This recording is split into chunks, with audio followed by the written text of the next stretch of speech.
Hey up. Didn't see you there. What, me? I'm alright. Just reading a letter a mate of mine sent. Lives in the States. Though for how much longer, I'm not sure. It's somewhat troubling. What's that? Nah, mate. You wouldn't want to know, trust me. Oh, okay. Well, as you're so curious, I'll pour you a pint. Reckon you'll need it.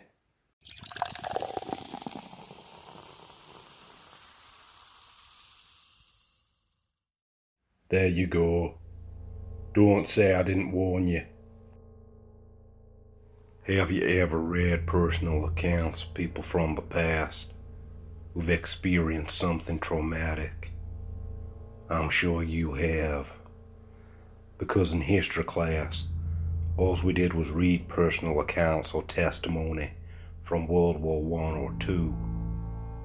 Reading testimony or true accounts of traumatic events makes it more real for people in our present times to understand what they went through, to sympathize, I guess. I remember reading true accounts from old people who were evacuated to the farmlands during World War II.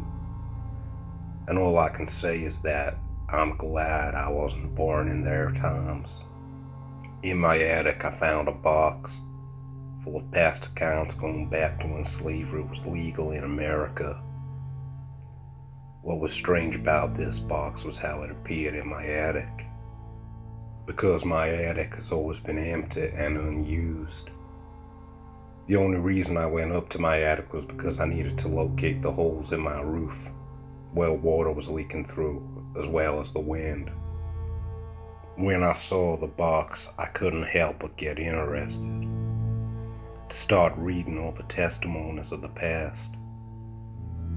We had won the Civil War, and Abraham Lincoln had finally managed to abolish slavery. No man, woman, or child should ever experience being a slave. And I remember as a little boy, seeing slaves used to torment my heart. The inhuman practice of slavery was disgusting, and how our fellow brothers and sisters were treated as property is ungodly. I remember traveling down a field on my way home to a new life after the war. I could see slaves in the fields. I stopped my horse and shouted out to the slaves, "You are no longer slaves. You're all free." And see, some wanted to come with me, but the other slaves stopped them. They had no master or anyone telling them what to do or making them slaves. I could clearly see that they made slaves of themselves. I asked one of them what was going on. They told me that a great evil roams the land, and it eats and survives on freedom, which had made them resort to being slaves. This evil was no man or human, nor any that I'd heard of. What kind of evil survives on freedom, where it forces the victim to limit one's own freedom right to the point of slavery? I stayed on this field trying to help some of the slaves become free and on their journey to freedom. We all started seeing deceased loved ones who'd passed a long time ago. They were nothing like our deceased loved ones, and all they asked us is if we wanted freedom from everything.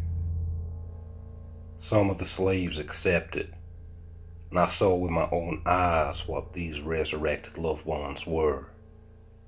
They were the evil that roamed the land, that eat freedom. They offered death as the ultimate freedom, because in death you are free from all debt, responsibility, and learning.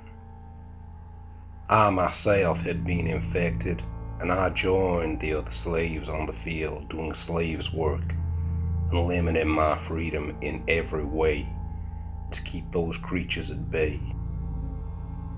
I couldn't believe what I had just read. It sounded so unbelievable, but the next testimony was even more extreme. It was from a World War II soldier, and he was trying to liberate people from the concentration camps. The Nazis had lost the war. We were all trying our best to liberate those who had been tortured inside the concentration camps. It was horrendous, and the things we found inside, not even words can describe.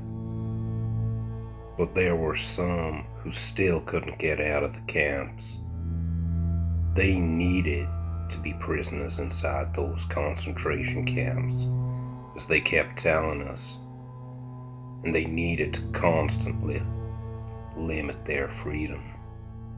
They also kept muttering, "I have got to keep those creatures at bay, or they will take me."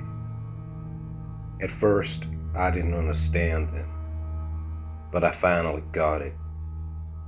They kept talking about some animal that feeds off human freedom, and the only way to keep them at bay is by reducing one's own freedom. So in a sense, being a prisoner in a German concentration camp is perfect for keeping some animals at bay. In the end, we forced them out of the camps, forced them to be free. Then, a couple of days later, they completely disappeared, and they were in a highly protected facility for people suffering mental trauma. I do not know what to make of all this, but I still see them now and then, and all they ever ask me is if I want to be free from all this. I do want to be free from all this. The last one I read completely stumped me to the core. It was from a police officer who found a house made for human trafficking in the year 2000. There are days as a police officer when my faith in humanity goes out the window. In the year 2000, I found a house which was a home for human trafficking. I couldn't believe it. I was disgusted. It was full of male and female victims. How can we all be so cruel, I thought to myself. And the ones who had organized this diabolical project were supposed to be their parents, relatives, and loved ones. They begged me to listen to them, and that would make me understand. They kept telling me that they had no choice but to make their child, sibling, and friend into victims of human trafficking. They needed to limit their freedom as deep as possible because of a group of aliens who feed and survive off freedom. I didn't listen to them, and I called for backup. The house was raided within 30 minutes, and all the victims were taken to a hospital or a psychological clinic to examine their mental state. They all disappeared, even though they were all under heavy CCTV surveillance.